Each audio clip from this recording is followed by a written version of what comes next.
Welcome to the Preserving Family Podcast. The purpose of this podcast is to equip you to gain insight, information, and inspiration to help you protect, teach, and guide your family during these turbulent times. Our goal is to provide tools and resources to help you strengthen and preserve your own marriages and families. Now here are your hosts, Dr. Mark and Janie Ogletree. Welcome, everyone. We're so glad you're here with us today. We're always excited about our topic. Before we start, though, we just want to once again throw out to anyone who's interested our church history trip, July the 16th to the 21st. Families are invited. We're going to be in Palmyra. We're going to be in Kirtland. We're going to be in Niagara Falls, everything in between. It's going to be awesome, super fun. A lot of cool families have already signed up. There's still some room. So if you're interested, email us at preservingfamiliespodcast@gmail.com. And again, this would make a great Christmas present for your parents, for your older youth and Especially young single adults. right? Be a great gift. So be thinking about that. Yeah. So let's dive into the topic. Janie, we live in a stressful world, right? I mean, there's a lot of stress. In fact, I see people in my counseling practice all the time that are stressed to the hilt. Probably more stressed now than at least that I can remember in my own lifetime.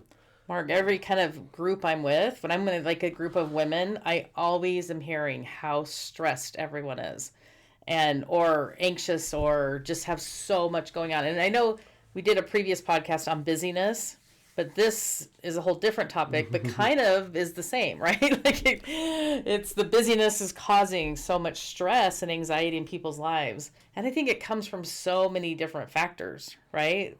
Especially right now, as we're heading into the election season, I keep hearing people so stressed. And again, it doesn't matter which side of the aisle people are on or what their views are. I think everybody's feeling the stress right now. Now we're heading into the holiday season. I know we as moms, it can be a very, very stressful season. We've got company coming in. We've got to decorate. We've got Thanksgiving, Christmas, all the traditions. And all the expectations. All the expectations that center that. Moms, I think, feel a huge amount of stress at this time of year. I think, and dads, because it could be a financial stress to provide a great Christmas for our children. But I know sometimes it's just all the parties and the leading up to Christmas and the decorations and the food and every child, we were trying to make it magical for all the people that we love, for our children. And with that comes oodles of tradition and preparation. And it's just overwhelming. Well, we even know that as you and I tried earlier today to schedule something, a church-related activity, we recognize that between now and Christmas, there's literally no time because people's schedules are already full with all of their children's activities and their own activities and everything else. And so it's just a busy time of year. Well, and I think on top of that, you add work stress, you add family stress, you add mundane household things, and, just our life.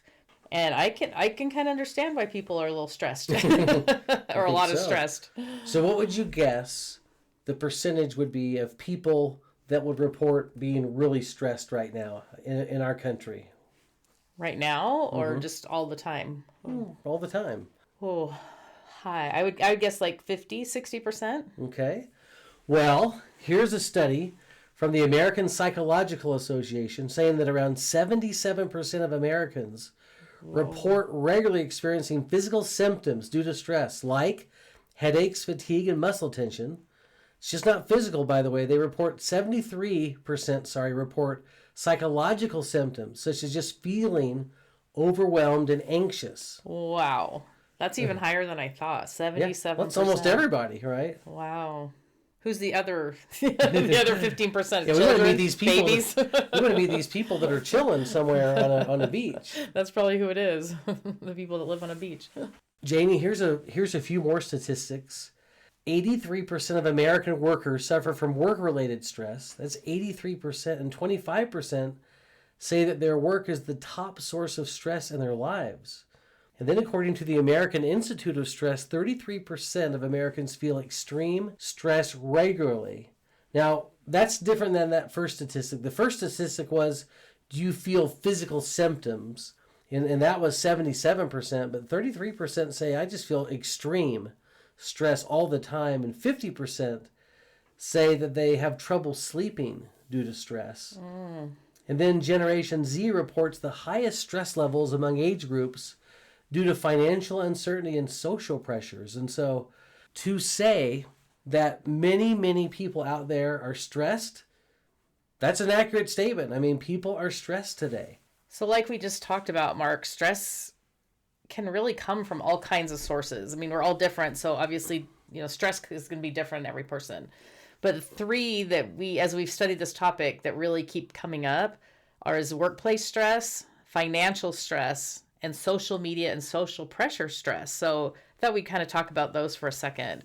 So the workplace stress, people are stressed with job expectations and tight deadlines. Yeah. A lack of work-life balance are frequent culprits, just being pulled, I think, between home and work all the time and trying to, balance that. And for many, remote work has blurred the lines between professional and personal life. And so that's been one of our stressors in our marriage, right? When you see me open the computer up, you're always working right now. I'm thinking if I could just answer these 27 emails, then I don't have to do this. But they never end, right? They just keep and so coming. people that work at home, work never ends. It's just constant, right? And so that's another pressure. The financial stress that I think everybody's feeling right now with our economy, with the inflation, prices are through the roof on everything. I think people are everyone is feeling that here in America. You have to feel that, yeah. The cost of living and economic instability. Yeah, so that just causes a lot of anxiety in people. A survey by the APA found that 72% of Americans experience financial stress, with millennials and Gen Z reporting it at the highest rates. So they're feeling it, the young people, because looking forward, like, are we ever going to be able to buy a home? Are we ever going to, be able to buy a car? Are we ever going to be able to have the life our parents have had? And so that's very stressful for them. And I know, and we as parents worry about that for our kids, right? Like same thing backwards. Are they ever going to be able to buy a home? Are they ever going to be able to pay off their college loans or whatever? So I think that just weighs on a lot of people. Right. And then the social media and social pressure that as we've researched this, that's a really big one. Mm-hmm. People are constantly online, and that can lead to comparison and FOMO, the fear of missing out, which can really intensify feelings of inadequacy and stress, right. Especially people that are on a lot, which is probably our youth, our young adults, people students. Who just spend many hours on social media. And I know a lot of women, a lot of adults spend a lot of time on social media as we see other people's beautiful homes and beautiful this and that and their trips they're taking and their kids that are perfect. And we compare it to our life, and it causes a lot of stress. And I would add a couple, Janie, to that list. We've got workplace stress, financial, social media, and social pressure. But I think there's certainly family stress. I mean, there's always stress in our families. And sometimes that stress is manifest just in the fact that we have a really busy schedule, right? We're watching our children now enter that stage that we were in a few years back, where every night of the week there's an activity with their kids or whatever. That's not even to mention, then what if one of your kids is having some struggles with something, whatever, if it's mental health, if it's academics, if it's their social life, that causes stress. And you can kind of throw married life in there too, right? But also there could be stress in our LDS world that we live in when we have church responsibilities that also pull us away.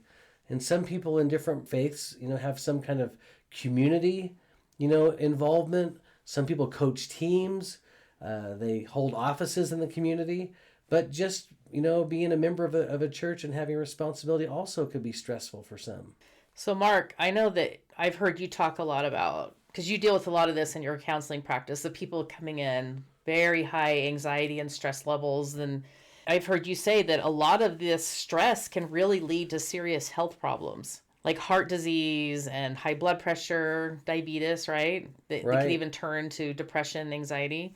Well, yeah. I mean, so many physical ailments are connected to our high stress levels. In fact, Harvard Medical School study, long-term stress is linked to a 40% increased risk of heart disease. So stress is fueling so many of these ailments, no question about it. So Mark, what are some of the physical things that you can feel in your body when you're feeling stressed?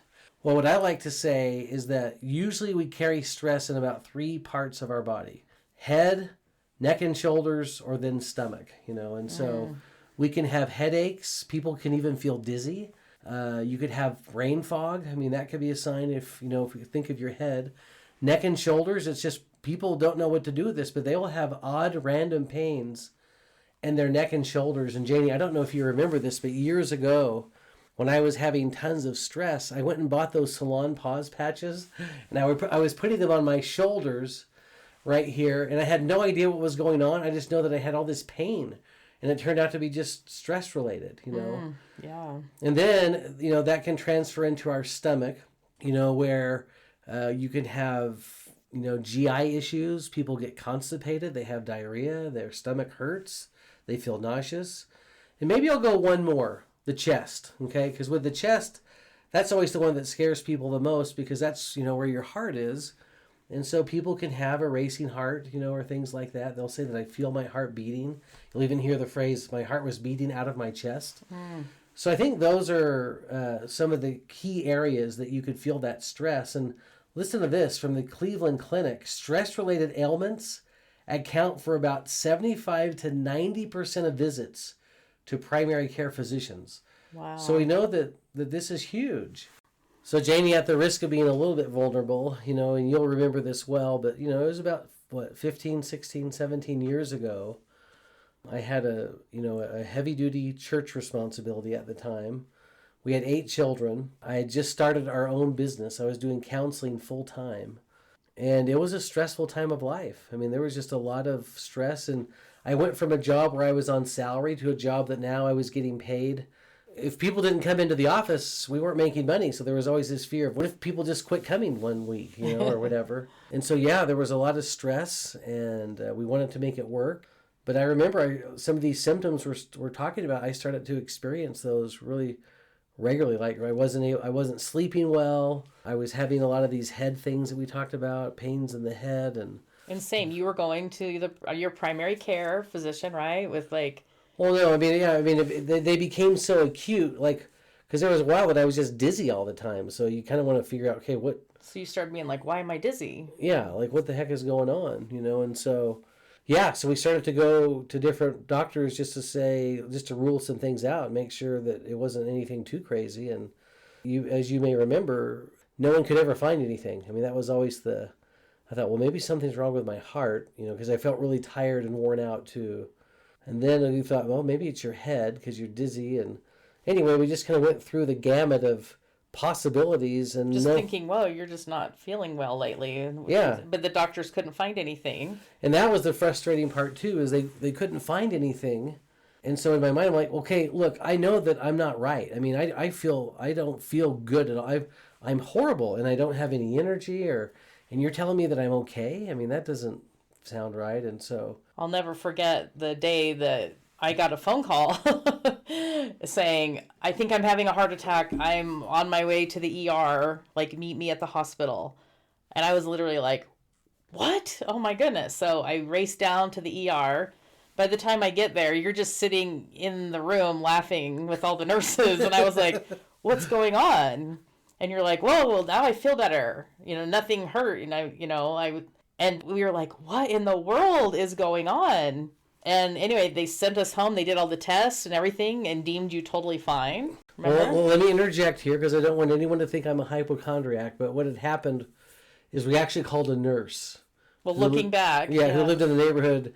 And she said, I go, hey, I'm having some weird symptoms here. And here's what they are. And she took it all in and said, if I were you, I'd go to she said, go take your blood pressure. And in those days, you went to the pharmacy. Who knows how accurate those things were, but went to the pharmacy. And then I didn't know anything about blood pressure in those days. So I just said, it says this. And she said, get to the hospital right now. You're going to have a stroke. And I was like, what? And then of course, by the time I got to the hospital and they took the blood pressure, it was totally fine. It was down because I think once I was in the hospital, I was like, well, if I conk out here, this is probably a good place to do it, But looking back, you were probably having a panic attack, right? Yeah, totally. So they do all the testing. They deem you fine. We go home thinking, okay, that was weird. A couple weeks later, it happens again, right? You end up back in the ER with the same exact symptoms. And this is the ironic part for me looking back, is here you are, a professional counselor, counseling other people on anxiety, And stress, depression, and all that. But you weren't recognizing the symptoms in yourself. And so... I don't like admitting that to people, honey. But anyway, so after the second time, we were like, what in the world is going on? And I'll never forget, one night we had gone up to your office to get something on a Friday night. We had gone on a date night, and we had stopped by your office to pick up some things, or you had to finish something. And I was literally sitting there just waiting for you, thumbing through a bunch of your books that were sitting there. And one was called the Anxiety Workbook. And I was just kind of opening it because I knew you worked with a lot of anxiety, and just wondering, oh, what is this? And as I started reading on the very first page or what the symptoms of anxiety, I was like, Mark, you have every one of these. And you're like, no, I don't. No, I don't. Like, literally, remember? And I'm going through it, and you were in total denial. You're like, no, I don't have anxiety. I'm fine. I was like, I treat people with anxiety. Yeah. And I did not want to admit that, at that time as the bishop of our ward, as a counselor, that was a hard thing to admit. Because then you feel like kind of a failure. You're like, I'm supposed to be helping everyone out here. Yeah. And now I'm jacked up. And it probably took, 2, 3, 4 months. And now they were sending us to cardiologists and this doctor and that doctor and every doctor. And finally and you were fine with everything else. And I finally, one day I was just like, I had to almost grab you by the lapels and be like, Mark, you have anxiety. And then once you accepted it and then taught yourself what you teach other people and really worked with it, you totally got in control of it. And that's the good thing with anxiety, is you really can conquer it. But, it took a while. And it took, first of all, you admitting that you had it. I still don't know why I was so worried about that. But honestly, one of the most frustrating things looking back was that none of the medical doctors even suggested that it might be anxiety or stress or a mental something. They kept just sending us to specialist after specialist, doctor after doctor. And I remember one time even questioning a doctor, like, could this be like anxiety? And they just kind of blew me off, and then ordered, you to go see a cardiologist or a neurologist. The next guy in line. Yeah. And so looking back, that was really frustrating. So some of these symptoms can be, stress and anxiety related. And I think part of it, Janie, for me, was recognizing that many people that we admire and look up to have dealt with these things in their life. One of my favorite prophets that I've studied about in my life, and one of my great colleagues, Mary Jane Woodger, wrote a whole book on this, but the anxiety of George Albert Smith. The book is called Against the Odds. But, it just talks about his struggle with anxiety and stress. And back in those days, they didn't even know what it was. I mean, the solution was go to St. George for a week and sleep outside and see if that helps.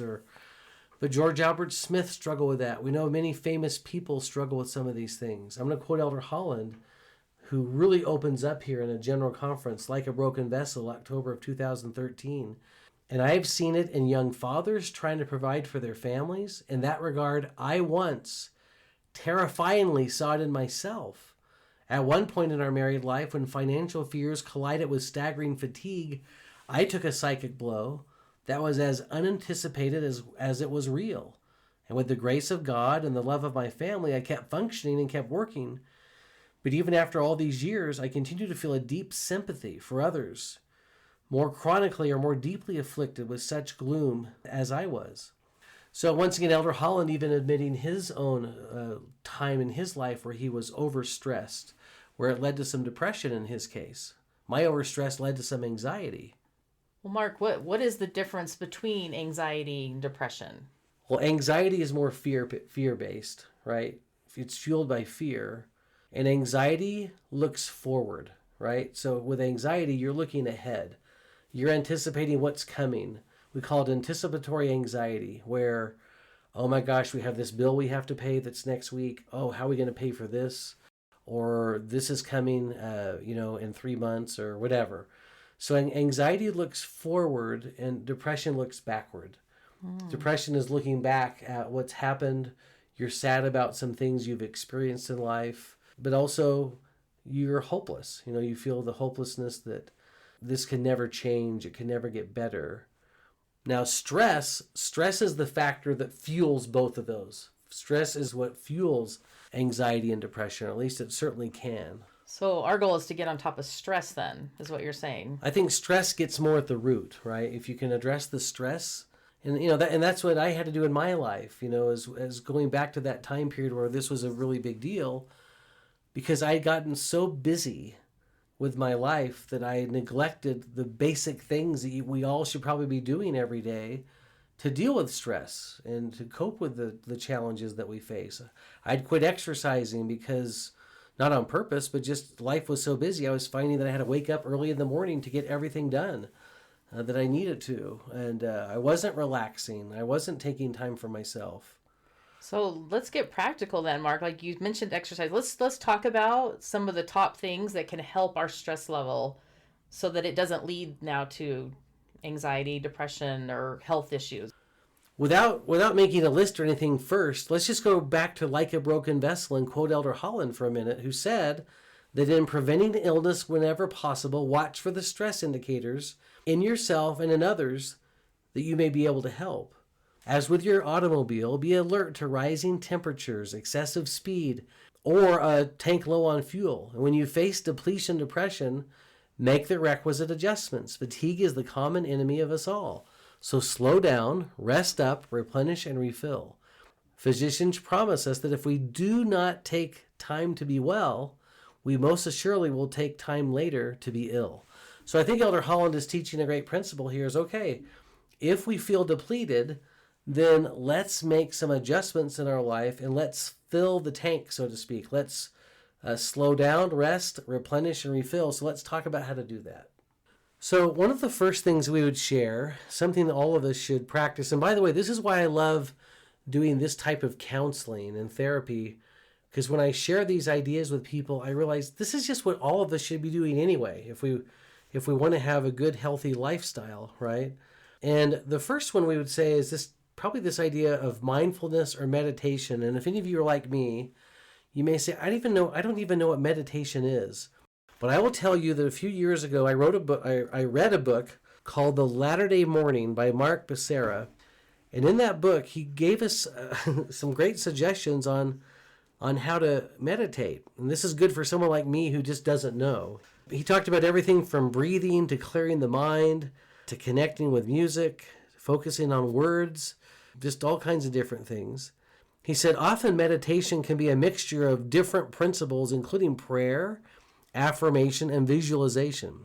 And then he said this: first, make your way into your quiet place. If you're properly prepared the night before, then you'll notice that it isn't too far from where you were kneeling to pray. Your preparation should have also included pillows or mats to keep you comfortable, and music. He says, now music is optional, but a lot of people like to listen to music. Simply choose something that is soothing, that isn't too distracting. So that was one of his suggestions. Once you have your music ready to go, sit or lie down, and if you're sitting, make sure your posture is nice and straight. And then he just talks about closing your eyes, relaxing your mind. If you have any distracting thoughts, try to shoo them away. And then follow a guided session.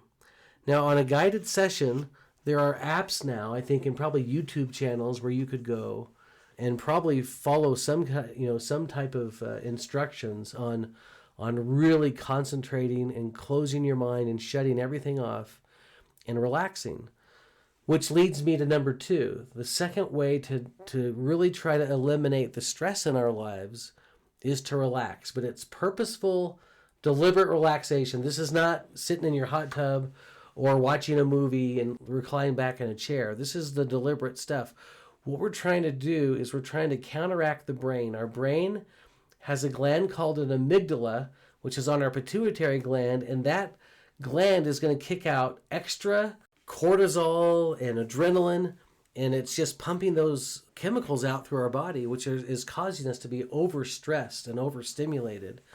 And so by relaxing, by doing some breathing exercises, what we're going to do is send a signal to our brain that, hey, we're relaxed. I mean, God made it this way. He made it so that when the bear's chasing us, the fight or flight. Yeah, right? all those chemicals are pulsating through our body, and now we're running faster than we've ever ran in our life and jumping over fences, and that's what that was designed for.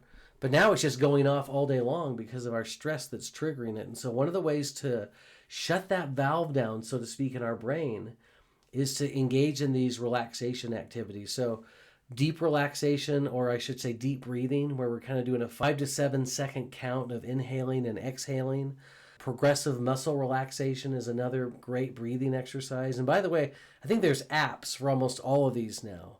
Can be really, really helpful to once again send that signal to our brain that, hey, we're relaxed. So quit pumping all these things out. Even just lying down somewhere and listening to relaxing music or ocean sounds could be good. And by the way, regarding relaxation, what really happens as well when you relax is your heart rate decreases, your respiratory rate decreases, your blood pressure decreases, your muscle tension decreases, and even the amount of oxygen in your blood, the consumption of that can decrease a little bit. But it increases energy levels. It increases the way that you concentrate and your memory. It can reduce insomnia and fatigue. And so there's a lot of incredible benefits to relaxation. The next area that I would share, Janie, I think it kind of goes with relaxation.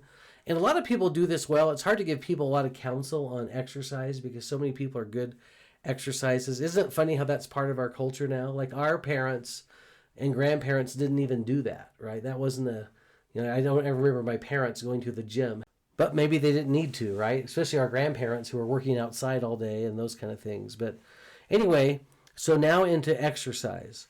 What does exercise do for us? It reduces, once again, our muscle tension. It facilitates a more rapid metabolism of excess adrenaline and thyroxine, which are chemicals in our blood that actually cause stress and anxiety. It, of course, discharges pent-up frustration. It enhances the oxygen in our blood and in our brain.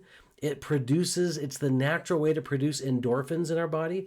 Endorphins, that's what the word morphine comes from, is from endorphin. I mean, it's supposed to give us this euphoric feeling. It lowers the acidity of our blood, which increases our energy levels. It improves circulation, digestion, once again, decreases blood pressure. And so exercise has incredible benefits. And once again, isn't it great that if you want to really help your stress level, then go out and exercise. It's something you know that you should be doing anyway, right?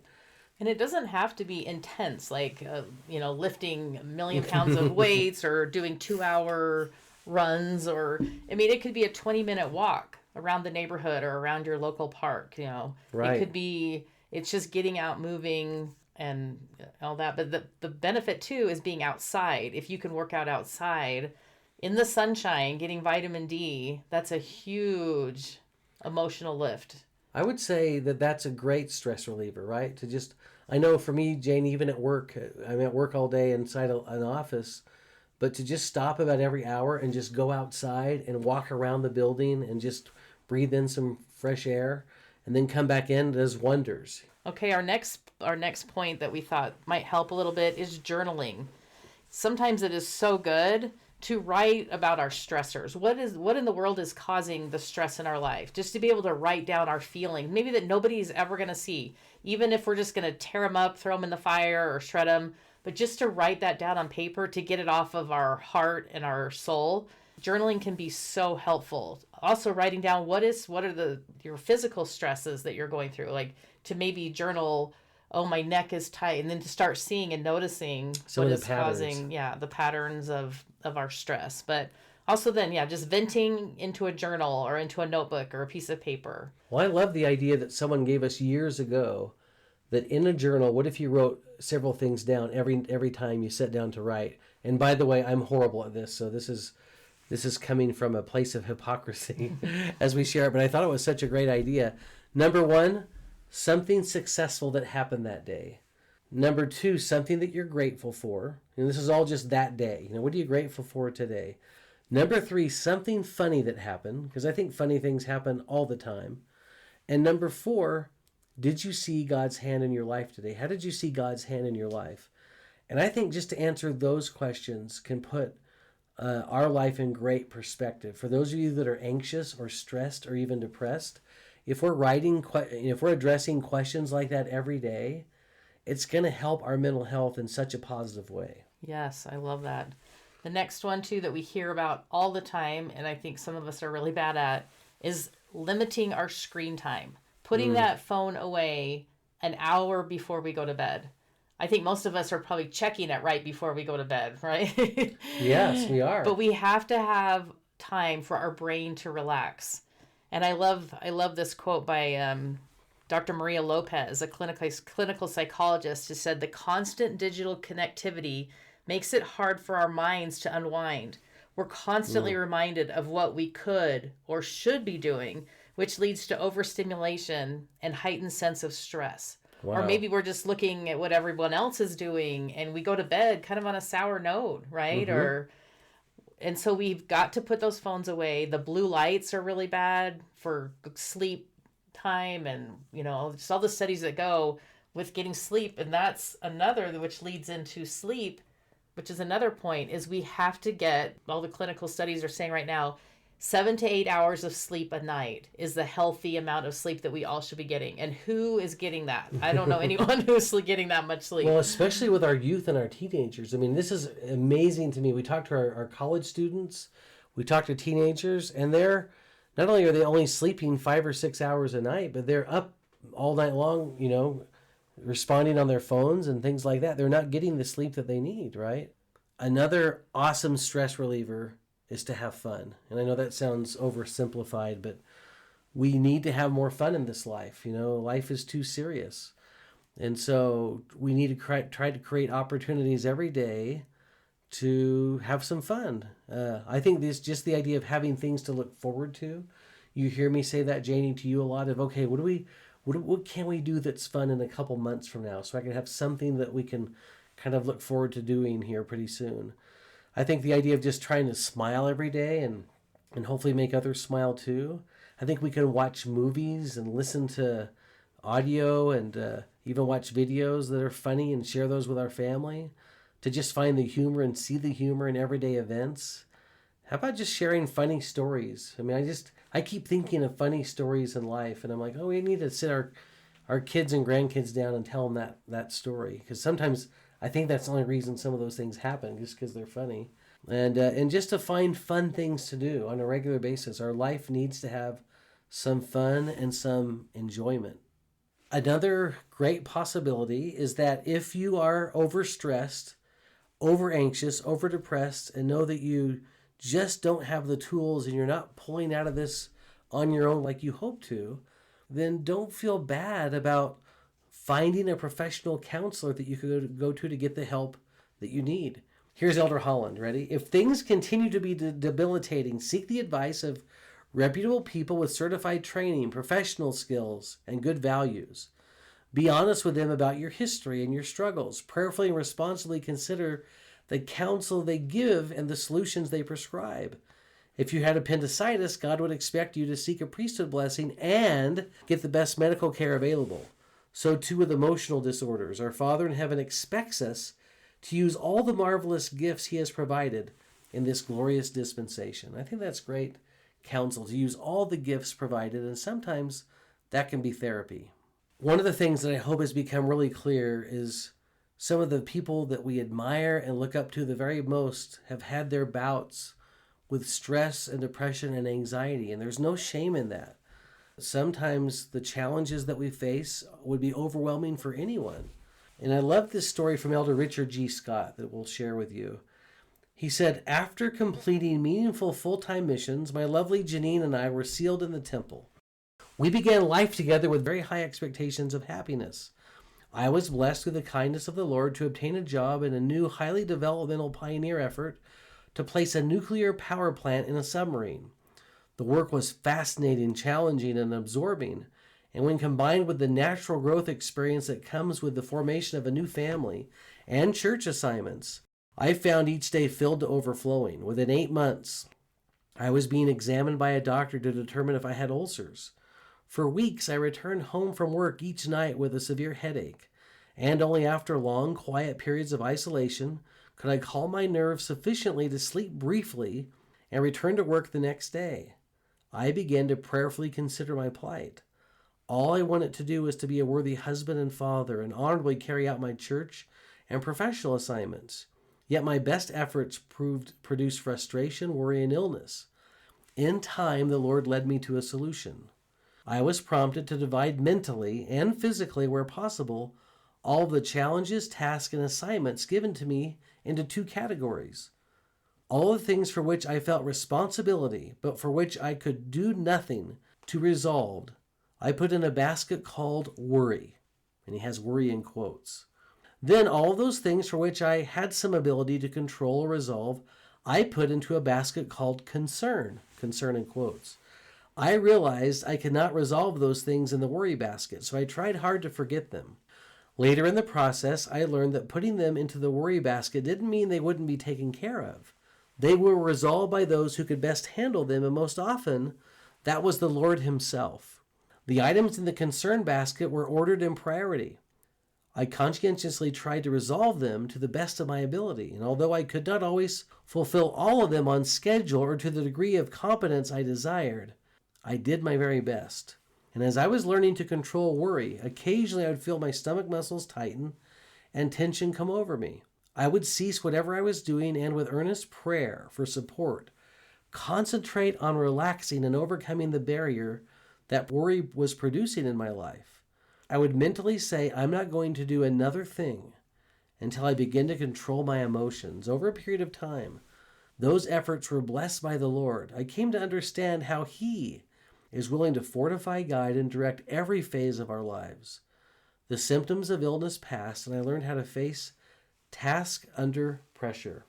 Now, don't you love that from Elder Richard G. Scott? Just to hear this beloved man, this beloved religious leader that so many of us look up to and admire, admitting that there was a time in his life where he had some of these challenges that we've talked about today. But also, don't you like that the Lord intervenes, that Christ is the great deliverer, that our Heavenly Father cares about each one of us and He knows us by name, and that He's willing to reveal to any of us who will ask what we can do to relieve the stress and the strain and the pressure in our lives, and in the case of Elder Scott, to be able to reveal to him something that would have a great impact, an intervention that would not only help him, but then in turn help others, because Elder Scott shared that story at a Brigham Young University devotional years ago. So everyone, there you have it, a breakdown of why stress is so prevalent, what it's doing to us, and some practical strategies to manage it. And just remember that while stress is part of life, it doesn't have to take over our lives, and taking small steps to address it can make a big difference. So everyone, thank you so much for tuning in today. Now, for LDS, let's do something. We would invite you to take a look at these interventions that we've shared today. We've shared about 10 different ones, everything from exercise to journaling to deep breathing to being outside, all kinds of things. And by the way, there's hundreds of more, and we didn't even get into gospel interventions today, which there are so many of those. Prayer and scripture study, to say the least. But to take one of those interventions, to think of one of these interventions and just try it for a week or so, to really try to be focused on one of these interventions to reduce the stress in your life. And I think that you'll find that any of these can be helpful. Quoting Dr. Lopez one more time, stress may be inevitable, but learning to manage it is one of the best gifts that you can give yourself.